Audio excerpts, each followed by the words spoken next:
So you're at a table with a friend and you guys are talking. Right. So I'm talking. My two friends are talking, and I'm just kind of standing next to this girl that I just got introduced to, and she's packing shit up, and so now, like, I'm just like, all right, I'm gonna help her pack up, because I'm the youngest of all my siblings, and I'm the youngest of 8.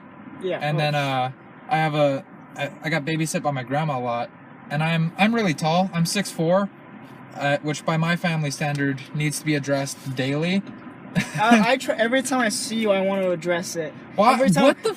Yes, I'm still tall. I'm 5'3". Okay, a part of me goes like, I hate you, because if we walk into Target together, right? Yeah.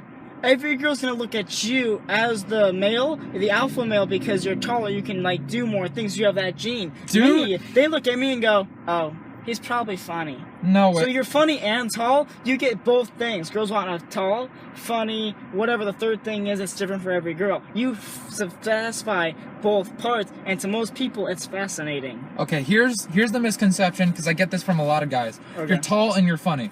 Okay, girls only see the tall part, and girls need to talk to me before they get the funny part.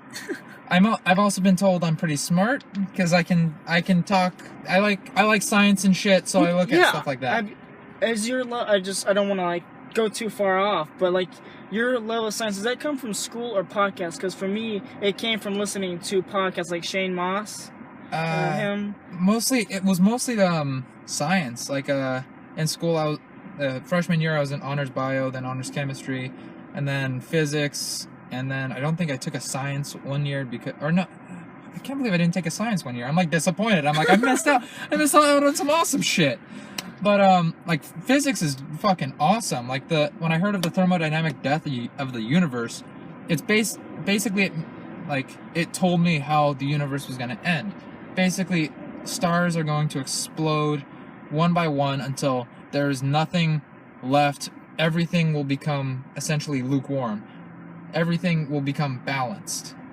And right now that means that the universe is unbalanced, which kind of makes sense, because if you look at our solar system even, there's one spot where energy is, and then there are different spots where land is, and then there's this open space, which means basically every planet's going to get reduced to rubble, and the sun's going to explode, and all this crazy shit's going to happen, till eventually there's a medium. Well, now there's just little spots of concentration, and you can see that throughout the world. And even like the fact that like we're in a car right now with metal. Metal is supposed to be specks of iron traced out throughout rock. Like everything that is built of anything, it's specks of something that was concentrated and used into something else. Like there's a neon sign that I'm looking at, and it's concentrated neon. It's concentrated fucking gas and shit. It's crazy. And then when you think about the sun, like, dude, the sun, you do realize that the sun is basically iron turned into a gas.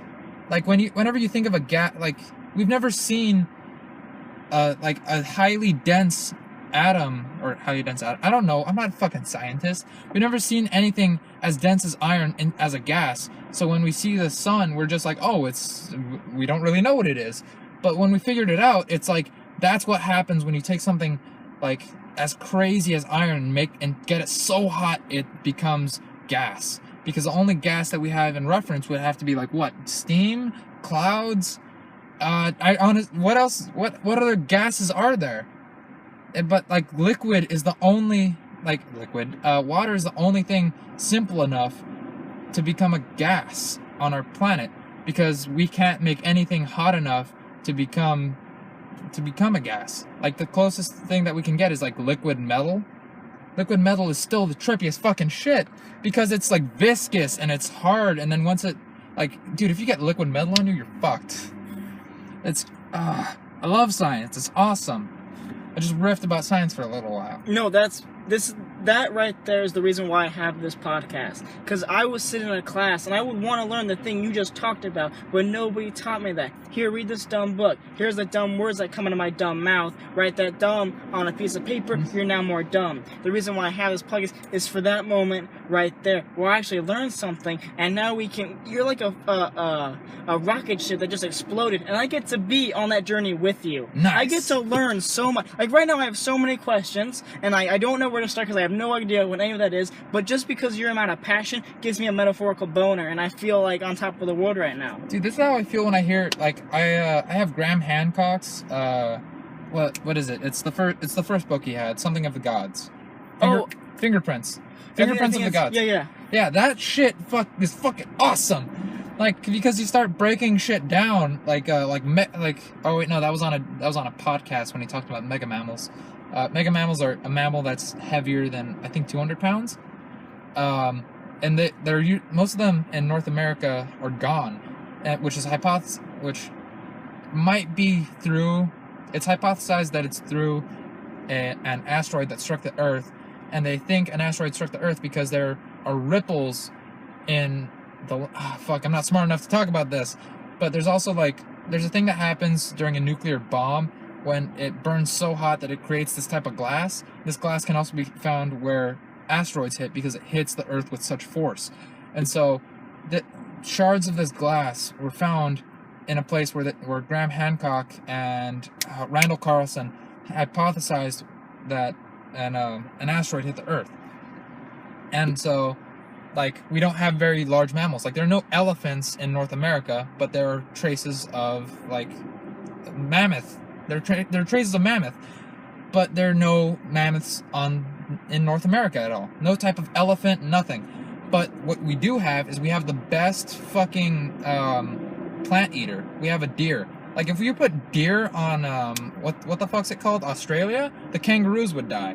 Because deer are too fucking efficient. They're the shit. They're awesome. Plus, they're moose, which I guess, well, moose are mega mammals. They're pretty fucking huge. But science. I love biology and physics, and then chemistry. Chemistry is just fucking science math. It's stupid. I don't really like chemistry, but I like the idea of chemistry. I like seeing the more real world aspect because I like seeing things that I can apply to the real world that I can really see. I swear with chemistry, it's more like this liquid that you don't really know what it is, plus this liquid that you don't really know what it is, and then you mix it together and it makes this cool thing that you can see, but I can't really understand how it happened, except for basically you show me diagrams of what's happening on a cellular level, but it doesn't really. It's hard to apply that to in a visual sense. But when you tell me about the mega mammals versus how the Earth could have been affected by this asteroid, I see it. I see it on the Earth. I notice yes, elephants are in Asia, and yes, weirder animals are in Australia, but everything that's on North America has very, we have crazy ass predators. We have fucking bears, which are fucking retarded, crazy cannibals. They fucking eat everything. They're ridiculous. I love bears. Bears are awesome. Bears are crazy, man. I learned so much from bears from the JRE. I did not know bears just tortured you for fun. Yeah. They don't just torture you from your stomach. They eat out your butthole and pull out all the intestines from your butthole. Because it's the thing that they like to smell, because they're part canine. So the reason why dogs smell other dogs' assholes is to check and see if they're healthy, if their stomach flora is good. And so that's why they smell each other's asshole. They're like, what's going on in there? And so that, I'm guessing that's why a bear's hey, is this person healthy? And then they start snacking on your butthole. Because it's healthy. Because it's oh, this is food. Yeah. Right, in a way. Well, I mean, if they have a good sense of smell, that's probably the thing that they smell the most. Oh, yeah. I would imagine they'd also start biting you at your armpit. But I mean, nothing smells like your junk. Have you ever not showered for 2 days? Yes. While also being sweaty, and then you go and you take a shit, you pull down your pants, and you're just wow. That's my balls right now. That's what I'm smelling. That's my balls. Yeah. That's straight up. That's straight up my balls. I had a question and I lost it. I was just I I didn't even know like bears were part canine, and okay. Look at its face. Yeah. I mean, when you said it, it clicked in my brain, but I did not see the connection. But an interesting thing is, the main reason why I hate not pregnancy tests, but that birth control. The reason I hate birth control is because how girls smell a male is through the pH balances. Yes. And if let's say she has, there's like 3, I'm guessing. I don't remember how many. I don't know how many smells there are when it comes to the pH balance. Oh, well, there's neutral, basic, and acidic to the pH balance. Yeah, and then if, like, let's just say she's a 5, a 7, and a 3, and then you're a 5, a 3, and a 7, and, like, that means you guys would connect because those smells collide? Well, she wouldn't, I don't think she would think, because the way it works is if you're lacking in nutrients, like if you have a shitty diet, you're gonna smell worse to a girl who has a great diet. Like if she's eating kale and shit, right, and you're eating cheeseburgers, you're not gonna smell as good to her. But if she's eating cheeseburgers and you're eating carrots, you're juicing, you smell great to her. Your natural scent, your musk, is gonna be way nicer to her, and she's gonna be like, and you're gonna have your pH balance is gonna be good. She's gonna like you. But the thing is, when a girl's on birth control, birth control tricks a woman's body into thinking it's already pregnant. She's gonna think that she's pregnant, and so she's not gonna send out eggs into her, or she's not gonna send out eggs from her ovaries, and that's why girls don't get pregnant if they're on birth control. And so you can comment her as much as you want, just buckets, just anyway. And so she has no need for that sense of smell. She has no need to smell you to see if you're compatible, because she thinks she already has a baby. And that's why girls who are on birth control, they don't have as much of a sex drive. But that's why, like, when they're not on birth control, girls are a lot more horny. I don't know. I lost my train of thought a little bit. It's just kind of interesting how, because of a man-made pill, basically, it throws everything off. So, like, what I heard from the Joe Rogan podcast was, if a woman gets married and starts taking the birth control pill, and she starts smelling her husband and realizing, why do I all of a sudden hate you? Why do you bug me? It's that smell, which then causes problems. Yeah. And it's just, it kind of I guess I'm constantly looking for a reason why I'm single, and I know exactly why. I know why. But I need a scientific. I need a scientific reason. Oh, it's not me. It's birth control because I smell amazing, but she doesn't know that. Like, I need some stupid scientific reason to go on my pathetic. Like, even though I know I need to change the way I eat, I need to change my body, I need to change my mental state. I think you just need to be a little bit more bold.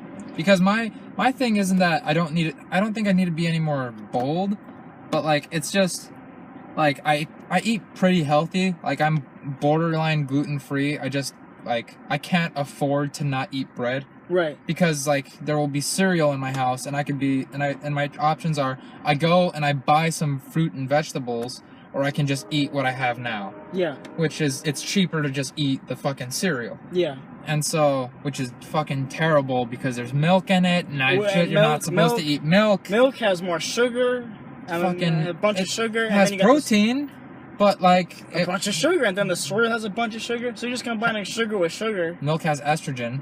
I didn't even know that. Well, it's because they have to pump these cows with more estrogen so that they can produce more milk. By the way, have you ever seen... like a cow that's been attached to one of those milking machines? Yeah. It's sad, because, like, their nipples are all, like, raw, because they're just draining them. It's like putting your dick in a vacuum cleaner. Oh, like that no. second part, like that's it. Like if you were gonna go to your job and that was your job was to put that, it's basically the same thing. Like, that's your job. That's your hook up. Okay, boom. 8 hours just a day. Just fucking sweating because you're just like, oh my god, it's just. I know. At the end of the day, you just be like, I don't even feel it anymore. Just hear over like a PA system. You're in like a white room with a hole in it. No. You're in a gray room with a bunch of other dudes just going like, hey Tom. See, that's how I picture, like, prostitution if it was legal. Like, there would just be a DMV where you just walk in and there's just like a woman named Marge. You like take a number. You're number 43. You get woman number 82 because you checked off the box for big ass and big tits or whatever. There's like there would be no Asians available. Like, do you have any fetishes? And then you check the box, and they would just be like, I doubt, like, porn. There would be porn stars, but I don't think, like. I don't think they would be doing porn. I think they'd just be sitting there, just smiling, go, look, a pretty face. Number 8, you're up. Okay, cool. 82. Just in a dark, cold room. Like, man, I wish it was that. Like, porn would be a utopian thing. Like, you know how in, like, utopia societies, like, the big everyone's screen, coming. yeah, it's like, oh, that's beautiful. But in actuality, you're just like, ugh.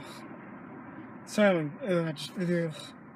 Well, because now, like, you don't know what's going on in there, dude. You don't know. Plus, I have this weird problem. Let's shout out to listeners who can relate. But, like, I can't, like, I don't know if I should talk about this. Whatever, fuck it. I tell someone this even if I wasn't on a podcast right now. It's just a conversation, but people will, like, 5 people will listen to whatever. this. If someone walks up to me on the street and they're like, hey, were you on that podcast where you talked about how you can not come from this and that? And whatever. So, hey, I mean, at least if you talk about it, then people go, oh, that's me too. That's normal? Okay, cool. Like, that's how I learned masturbation was okay, was because Pete Holmes and Kumail Nanjiani, I know I said that wrong. When, like, I was scared to masturbate because of religion. Oh, me too! It's normal then. Okay, cool. Like, we're giving people, and like, oh, it's cool. It's okay. Like, yeah. I was told, well, for religion, it was kind of like I was just told that was like a thing. But then when I realized, oh, it's up to if you believe it or not. And I was like, oh, I don't really believe that then.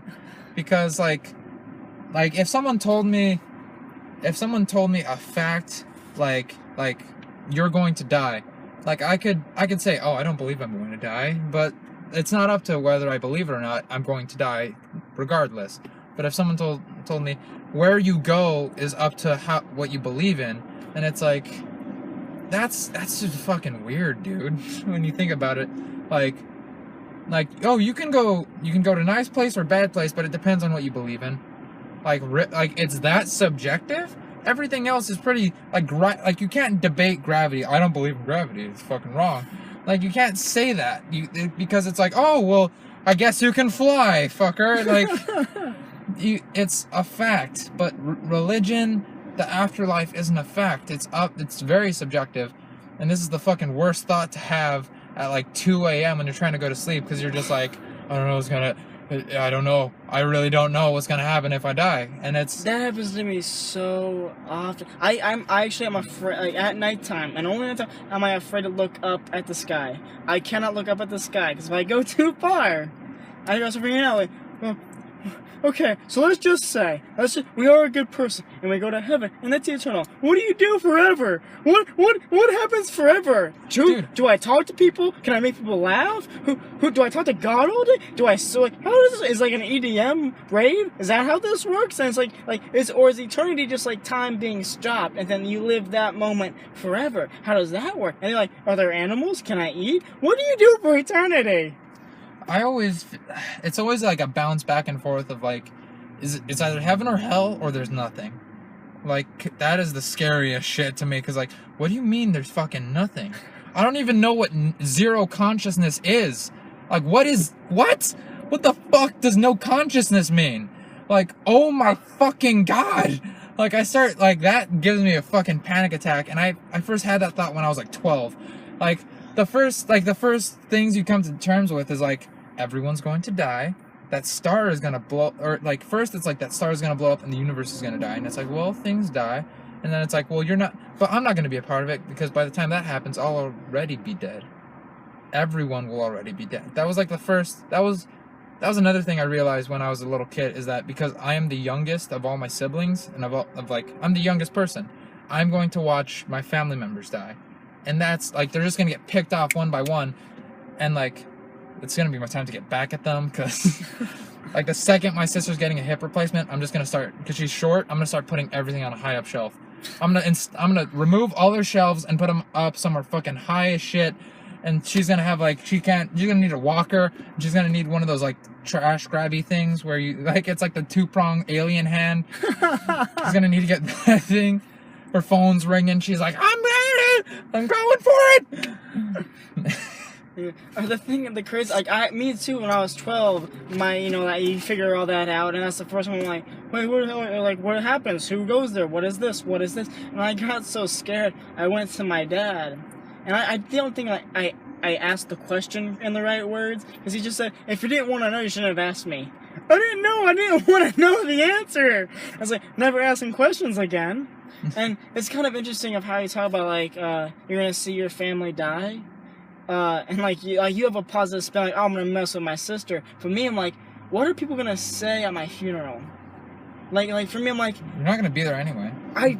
Technically, you are gonna be there. You're gonna make an appearance. Yeah. But you as a person is not gonna be there. But my brain is just I keep saying it's like, where do you live? Santa Cruz, you know where Paul Walker died? Yeah. And so many people, like, Paul Walker was a good person, and this and this. I was like, I don't know why, but like when I die, I want people to say I was a good person. I want people to go like he was a loyal friend. I think that's ego, and a lot of people are gonna disagree with me on this, but like, I'm very anti-ego because, like, I feel like the less ego that I have, the more correct I'm going to be, in a sense. Well, yeah. The more aligned I feel, because now I know I'm not lying to myself. So the less ego I have, I feel like I feel better, and I try and do as much things as I can from what I've heard helps, and I think it does, because like I meditate, like the longest I've ever meditated for was like a little bit over 40 minutes, and that's fucking hard. And when you come out of it, the world looks brighter. I feel high as shit. Like it's incredible. You start going through stuff. You start to come to reality with like things that are bothering you. Like, why is this bothering me? And then you start tackling problems, because for me at least, meditation, like, it's almost as if like when you're awake and you're busy and you're doing things, all your problems are kind of like stirred up in a cup, almost like say if you mix sand with water and you're stirring it up, and they're mixed together. But when you're meditating, you let it be still, and it starts to separate between the sand and the water. And so you get to, and that same thing happens with your issues, where like the biggest issue rises to the top, the second issue, the last issue, the least like important issue. And then once you start like it won't, for me at least, I won't be able to get it out of my head. And so I start tackling these things. I start figuring out like, how do I feel good about whatever is bothering me? And so when I'm meditating, I'm not moving. I'm not going anywhere for fucking 40 minutes. I'm not gonna sit here and be uncomfortable for 40 minutes. So I'm gonna tackle this fucking issue. So I try and resolve the ones I can resolve, and that usually takes up 40 minutes. Because occasionally there are times where I'm just like, what the fuck? Because I start feeling like I'm falling, but I'm not. And then like I'm just like in space, and then like my arms will feel weird, and there are like moments in meditating where like there will be bursts of euphoria, like at I would say the 10 minute, the 20, and the 35-minute mark, because, and then there's also a stage that I would consider like the blossoming period, where like you've resolved some issues, and now I'm calm, and now I have nothing left to really bother me, and I can really relax, and then it feels like a flower blossoming. And I feel relaxed. There's this burst of euphoria, and it feels good. It's awesome, and I really like it. And that's kind of what I strive for. And whenever I don't get to that point, I feel disappointed. But I've noticed each time it takes longer to get there. And that's the more I've done it, the more I've been able to look at things objectively. I can't really understand what's happening when I do it. But I've noticed I feel better, and maybe it's a placebo effect, but I felt the same thing. I've only done mushrooms once, but immediately after that, I understood like there's no reason to put up an act. I can be more transparent when I talk to people. I can, because my friend told me, like, dude, because he's more of like a partier kind of person, and so he's done mushrooms a few times, and he swears against it now, because he's like, dude, don't do it. It's like, I had a really bad trip. Don't do it, dude. I'm taking a huge break off of it. But like the one time I did it, like I looked at myself in the mirror, and I could see, like, I was completely transparent with myself. I was able to see who I was, and I saw like this angry, like almost like a rabid, wounded dog, and I was like, what the fuck am I? Like, what am I looking at here? Is this who I am? Like, I need to change. Like, this needs to be better, and I can do better. And so there was that realization of like, if I can be transparent like this with everyone, they will be like this with me. And so far, it's worked. Like, when I give my honest opinion to people, like, obviously, like, at first, I was just kind of being a dick. But, like, as I progress, like, it's been able to come off more, like, kindly. Like, I'm telling you my honest opinion in a nice way, or in, like, a sympathetic way. Where it's, like, my friend's having troubles with their relationship, and I just gotta say, like, I don't trust him. I think I feel like a lot of the things he says is bullshit. And if this and this were the problem, then why does he also do this and this? And so I try and help my friends, okay, that kind of sounded like I was trying to convince this girl, like, to break up with her boyfriend. No, you're just trying to help her through a situation by showing her the facts. Well, I also feel like it's a negative thing, because she would always come to me crying, like, I don't know what's gonna happen, and to not know what's gonna happen for the 4 months of the 6-month relationship, that's like, what? Like, what kind of relationship are you in right now? There's no security. You don't trust him. You don't trust him. Like, you don't know if you can trust him. You trust him sometimes, but other times you don't. What the fuck are you talking about? Why don't you talk to him about it? What do you mean you're afraid to talk to him about it? You shouldn't be afraid of the person you're with. You should be transparent. You should be able to talk about the problem.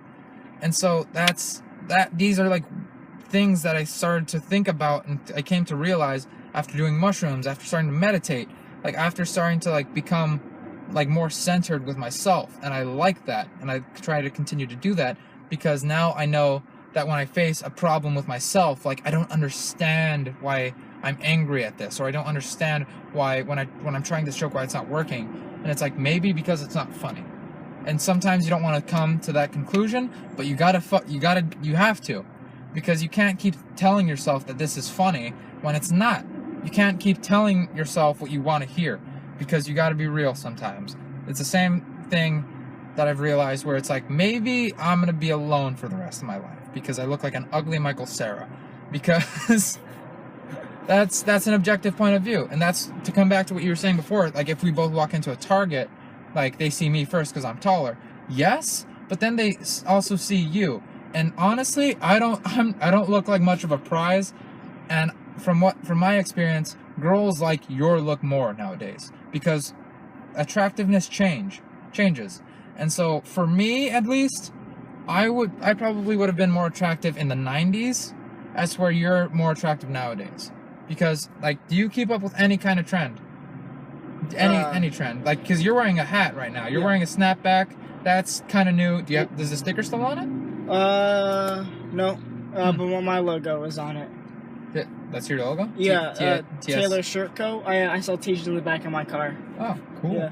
Like, basically, I don't try to keep up with trends. I just dress like the people I want to be. So, like, I'll watch Machine Gun Kelly, the rapper. I'm like, oh, he wears pants with holes in them. Okay, well, I have pants with holes in them. Oh, I like Paul Walker because he wears those old school Vans. I like old school Vans. So, like, it's not like me trying to keep up with the trends. You just pick the things that you like. I'm inspired by certain things that people that inspire me wear. And then I go, if I have enough money, or if I can find a cheaper version of that, I'll get that. So it's not like I'm trying to stay with trends. It's like, I just want to become the people that inspire me so that I can inspire someone else. Because in that weird context. See, that's a problem that I have, because I don't give a fuck. Right, yeah. I really could not care less if I'm wearing a hat or not. I just know that if I look in the mirror when I'm wearing a hat, I look like a fucking retard.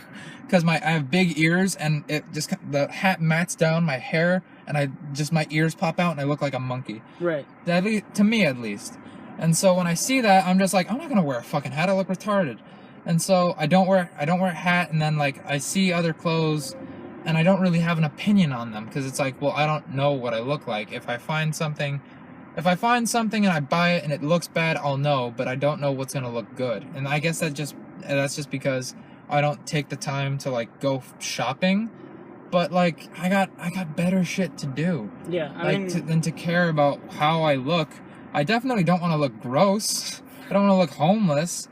And I try not to. I try, like, if I have, like, I'm trying to replace a pair of jeans that I have that has a hole in it because they're slowly getting, like, tattered, and I don't want to look tattered because they're the only pair of jeans that I have because I don't buy clothes. Yeah, This is a problem that I've gotten myself into. I only have 2 pairs of pants. I have these and my work pants. That's Exactly. all I got. That's all I have. Because you have other things to spend money on. Yeah, like, it's just, yeah, it's not like, I honestly I don't know how to, like, go into this, because I want to talk about the other stuff first, like the whole, like, self-realization. I don't want to, like, just skip this because this is good, right. But I want to go back to that, so I'm just going to write a note.